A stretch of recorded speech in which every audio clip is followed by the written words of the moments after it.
ഒക്കെ ഏതൊരു ബിസിനസ് ആണെങ്കിലും പ്രധാനമായിട്ടും 3 സ്റ്റേജസിലൂടെയാണ് കടന്നു പോകേണ്ടത്. ഏത് ബിസിനസ് ആണെങ്കിലും 3 സ്റ്റേജസിലൂടെ കടന്നു പോകണം. അതിൽ ഒന്നാമത്തെ സ്റ്റേജ് എന്ന് പറഞ്ഞു കഴിഞ്ഞാൽ റിവോപ്സ് ആണ്. റിവോപ്സ് എന്ന് പറഞ്ഞാൽ റവന്യൂ ഓപ്പറേഷൻ എന്ന് പറയും. ഇഷ്ടം പോലെ ഐഡിയാസ് ഉണ്ട്, ഇഷ്ടം പോലെ ഇൻഫർമേഷൻ ഉണ്ട്, എന്നിട്ടും ബിസിനസ് വളരുന്നില്ല, ബിസിനസ്സിലൊന്നും നടക്കുന്നില്ല, സെയിലില്ല, ഫിനാൻഷ്യലി പ്രോബ്ലം ആണ്, ഫണ്ട് വരുന്നില്ല. എന്താ കാര്യം? നമ്മളെ ബിസിനസ്സിൽ ഒരു പ്രോപ്പർ സിസ്റ്റം ഉണ്ടായിരിക്കണം, ഒരു ERP സിസ്റ്റം ഉണ്ടായിരിക്കണം, നമ്മളെ ബിസിനസ്സിൽ ധാരാളം ഐഡിയാസ് ഇംപ്ലിമെൻ്റ് ചെയ്യാനുള്ള ഒരു റൂട്ട് ഉണ്ടായിരിക്കണം, ഒരു R&D ഡിപ്പാർട്ട്മെൻറ്റ് ഉണ്ടായിരിക്കണം.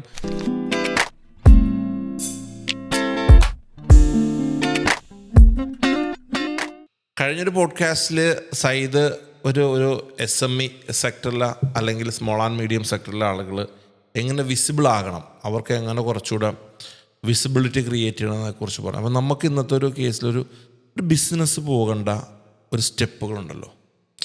ഈ പലപ്പോഴും സയ്യിദിൻ്റെ വീഡിയോകൾ അല്ലെങ്കിൽ ഞങ്ങളുടെ ഈ പോഡ്കാസ്റ്റിൽ വരുന്ന വീഡിയോസ് ഞങ്ങൾക്കൊരു സെൽഫ് ലേണിങ്, എന്നെ സംബന്ധിച്ച് സെൽഫ് ലേണിങ് ആകുന്നുണ്ട് കേട്ടോ.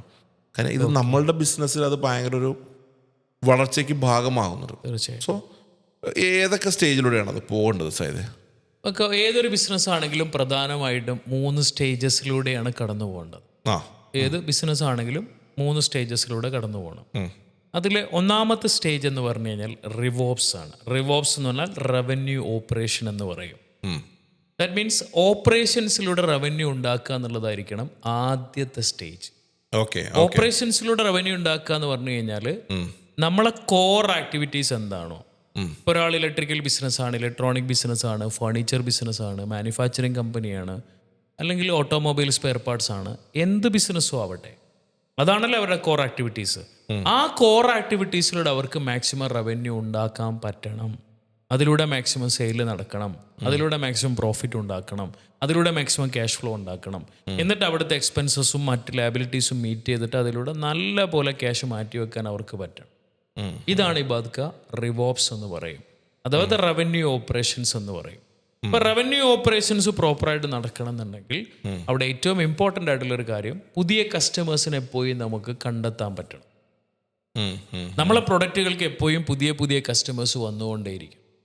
ഇതിൽ ഏറ്റവും ഞാൻ ഇതിൻ്റെ ഇടയ്ക്ക് വെച്ചൊരു കാര്യം പറയുന്നത് എന്താണെന്ന് വെച്ച് കഴിഞ്ഞാൽ, ഇപ്പോൾ പല ബിസിനസ്സുകാരുടെ കയ്യിലും ഇബാക്ക ഇഷ്ടം പോലെ സ്ട്രാറ്റജികളുണ്ട്, ഇഷ്ടം പോലെ ഐഡിയാസ് ഉണ്ട്, ഇഷ്ടം പോലെ ഇൻഫർമേഷൻ ഉണ്ട്, എന്നിട്ടും ബിസിനസ് വളരുന്നില്ല, ബിസിനസ്സിലൊന്നും നടക്കുന്നില്ല, സെയിലില്ല, ഫിനാൻഷ്യലി പ്രോബ്ലം ആണ്, ഫണ്ട് വരുന്നില്ല. എന്താ കാര്യം? ഇബാദ്ക ഒരു ഓണ്ടർപ്രണർ ആണ്, അല്ലെങ്കിൽ വേറൊരു ഓണ്ടർപ്രണർ നമ്മൾ എടുത്തു കഴിഞ്ഞാൽ നമ്മളെ കയ്യിൽ ഒരുപാട് അറിവുണ്ടെങ്കിലോ ഒരുപാട് നോളജ് ഉണ്ടെങ്കിലോ ഒരുപാട് സ്ട്രാറ്റജികൾ ഉണ്ടെങ്കിലോ ഒന്നും നമ്മളെ ബിസിനസ് വളരാൻ പോകുന്നില്ല. ഈ സ്ട്രാറ്റജീസിനെ നമുക്ക് എക്സിക്യൂട്ട് ചെയ്യാൻ പറ്റണം. ഇന്ന് ട്രെയിനിങ് ഇഷ്ടം പോലെ അവൈലബിൾ ആണ്. മോട്ടിവേഷൻ ട്രെയിനിങ്, സെയിൽസിൻ്റെ ട്രെയിനിങ്, മറ്റു ട്രെയിനിങ് ഇഷ്ടം പോലെയാണ്. ഈ ട്രെയിനിങ്ങിലൂടെ ധാരാളം അറിവുകൾ കിട്ടുകയാണ്. ഈ പലപ്പോഴും ഈ ഓണ്ടർപ്രണേഴ്സിന് ട്രെയിനിങ് കിട്ടുമ്പോൾ അവരവിടെ എനർജൈസ് ചെയ്യുക ചെയ്യുന്നത്. പക്ഷേ അതിലൂടെ കിട്ടുന്ന നോളജ് അവർ പ്രാക്ടിക്കലി എന്ത് ചെയ്യണം? അവരുടെ ബിസിനസ്സിൽ കൊണ്ടുപോയിട്ട് എക്സിക്യൂട്ട് ചെയ്യണം. ഞാൻ എൻ്റെ ഒരു എക്സ്പീരിയൻസ് പറയാം. എന്നോടൊരു ബിസിനസ്സുകാരൻ എന്നെ പേഴ്സണലി കണക്ട് ചെയ്തിട്ട് പറഞ്ഞു, ബാക്കി അയാളെ കമ്പനിയിൽ അയാൾ ഒരു പൊസിഷനിലേക്ക് അയാൾ 16 പേരെ അയാൾ പ്ലേസ് ചെയ്തു. ഈ 16 ആൾക്കാരെ അയാൾ മാറ്റിയിട്ട് ഇറക്കി, അതായത് 16 ആൾക്കാരെ ഒഴിവാക്കി. അയാൾ ഹാപ്പിയല്ല. എന്താ കാര്യം? അയാൾ ആഗ്രഹിച്ച ആപ്റ്റായിട്ടുള്ള ഒരാൾ അവിടെ വന്നില്ല. അപ്പോൾ അവിടെ ഞാൻ അയാളോട് പറഞ്ഞു, നിങ്ങൾ 17ാമത്തെ ആളെ 18, 19, 20, 25, 30ാമത്തെ ആൾക്കാരെ നിങ്ങൾ വെച്ചാലും അവസ്ഥ അത് തന്നെ ആയിരിക്കും. അതുകൊണ്ട് എന്ത് ചെയ്യണ്ട, നിങ്ങളിവിടെ ചെയ്യേണ്ട ഒരു കാര്യം എന്ന് പറഞ്ഞു കഴിഞ്ഞാൽ ആളെ മാറ്റി വേറെ ആളെ സെർച്ച് ചെയ്യണ്ട. ഒരാളെ എങ്ങനെ വെക്കണം, ആളെ എങ്ങനെ മാനേജ് ചെയ്യണം, ആളെ എങ്ങനെ മെയിൻറ്റെയിൻ ചെയ്യണം എന്നുള്ളതിൻ്റെ ഹ്യൂമൻ റിസോഴ്സ് മാനേജ്മെൻറ്റിൻ്റെ സ്കില്ല് നേടുക. അത് നിങ്ങൾക്ക് പ്രോപ്പറായിട്ട് എക്സിക്യൂട്ട് ചെയ്യാൻ നിങ്ങൾക്ക് പറ്റണം. ഇതില്ലാത്തതുകൊണ്ട് അതവിടെ സംഭവിക്കാത്തത്. അപ്പോൾ ഞാൻ പറഞ്ഞു വന്നതിൻ്റെ പൊരുൾ എന്താണെന്ന് വെച്ച് കഴിഞ്ഞാൽ, ഇബാക്ക ഇന്ന് ഇഷ്ടം പോലെ നോളജ് എല്ലായിടത്തും അവൈലബിൾ ആണ്. ഇപ്പോൾ ChatGPT-യിലൂടെ നമുക്ക് ഇഷ്ടം പോലെ സ്ട്രാറ്റജീസ് കിട്ടൂലേ? തീർച്ചയായിട്ടും. യൂട്യൂബിലൂടെ, ഗൂഗിളിലൂടെ ഇഷ്ടംപോലെ അവൈലബിൾ ആണ്, ഇഷ്ടംപോലെ അവൈലബിൾ ആണ്, ഇഷ്ടംപോലെ ഓൺലൈൻ കോഴ്സസ് അവൈലബിൾ ആണ്. എന്നിട്ടും എന്തുകൊണ്ട് പല ബിസിനസ്സുകാരും അവരുടെ ബിസിനസ്സിൽ അവർക്ക് രക്ഷപ്പെടാൻ പറ്റുന്നില്ല എന്ന് വെച്ച് കഴിഞ്ഞാൽ അറിവില്ലാത്തത് കൊണ്ടല്ല, പക്ഷേ അറിവിനെ സ്കില്ലാക്കി കൺവേർട്ട് ചെയ്ത് ആ സ്കിൽ എക്സിക്യൂട്ട് ചെയ്യാൻ പറ്റാത്തത് കൊണ്ടാണ് ഇന്ന് പല ബിസിനസ്സുകാരും ഇന്ന് അടുത്ത ലെവലിലേക്ക് അവർക്ക് എത്താൻ പറ്റാത്തത് എന്നുള്ളതാണ് റീസൺ. ഇപ്പോൾ റിവോപ്സിൽ ഒപ്റ്റിമൈസ് ചെയ്യുന്ന നമ്മളെ കോർ ആക്ടിവിറ്റീസിലൂടെ നല്ല സെയിൽ ഉണ്ടാക്കി, നല്ല പ്രോഫിറ്റ് ഉണ്ടാക്കി, നല്ല ക്യാഷ് ഫ്ലോ ഉണ്ടാക്കാൻ പറ്റണം. പുതിയ കസ്റ്റമേഴ്സിനെ ഐഡൻറ്റിഫൈ ചെയ്യണം, ദെൻ നമുക്ക് അപ്സെൽ ചെയ്യാൻ അവിടെ പ്രൊഡക്റ്റ് വേണം, ക്രോസ് ചെയ്യാൻ നമുക്ക് അവിടെ പ്രൊഡക്റ്റ് വേണം, എക്സിസ്റ്റിംഗ് കസ്റ്റമേഴ്സിനെ നമുക്ക് റീറ്റെയിൻ ചെയ്യാൻ പറ്റണം, ദെൻ കസ്റ്റമർ സാറ്റിസ്ഫാക്ഷൻ, നമ്മളുടെ ഓരോ കസ്റ്റമറുടെയും സാറ്റിസ്ഫാക്ഷൻ നമുക്ക് അവിടെ നിലനിർത്താൻ പറ്റണം. ഈ പറയുന്ന ഒരു സെഗ്മെന്റ് നമ്മൾ ഒപ്റ്റിമൈസ് ചെയ്താൽ നമ്മൾ റിവോപ്സ് എന്ന് പറയുന്ന ഫസ്റ്റ് സ്റ്റേജ് നമ്മൾ ഒപ്റ്റിമൈസ് ചെയ്തു. സെക്കൻഡ് സ്റ്റേജ് എന്ന് പറഞ്ഞാൽ എക്സ്പാൻഷൻ ആൻഡ് ഡെലിഗേഷനാണ്.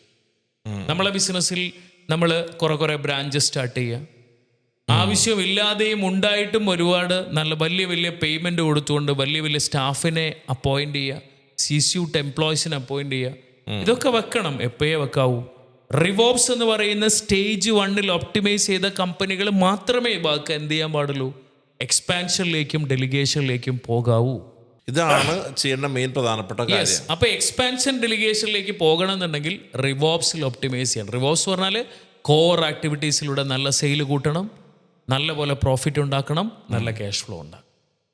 ദെൻ നമ്മൾ എക്സ്പാൻഷനിലേക്കും അതുപോലെ തന്നെ ഡെലിഗേഷനിലേക്കും പോകണം. അവിടെ കുറേ സ്റ്റെപ്സുകളുണ്ട്. നമ്മളെ ബിസിനസ്സിൽ ഒരു പ്രോപ്പർ സിസ്റ്റം ഉണ്ടായിരിക്കണം, ഒരു ERP സിസ്റ്റം ഉണ്ടായിരിക്കണം, നമ്മളെ ബിസിനസ്സിൽ ധാരാളം ഐഡിയാസ് ഇംപ്ലിമെൻ്റ് ചെയ്യാനുള്ള ഒരു റൂട്ട് ഉണ്ടായിരിക്കണം, ഒരു R&D ഡിപ്പാർട്ട്മെൻറ്റ് ഉണ്ടായിരിക്കണം, പുതിയ കാര്യങ്ങൾ നമ്മൾ അപ്ഡേറ്റഡ് ആയിരിക്കണം, കോമ്പറ്റീറ്റേഴ്സിനെ ഫേസ് ചെയ്യാനുള്ള ധാരാളം ബിസിനസ് ഡെവലപ്മെൻറ്റ് സ്ട്രാറ്റജീസ് നമ്മളെ കയ്യിലുണ്ടായിരിക്കണം.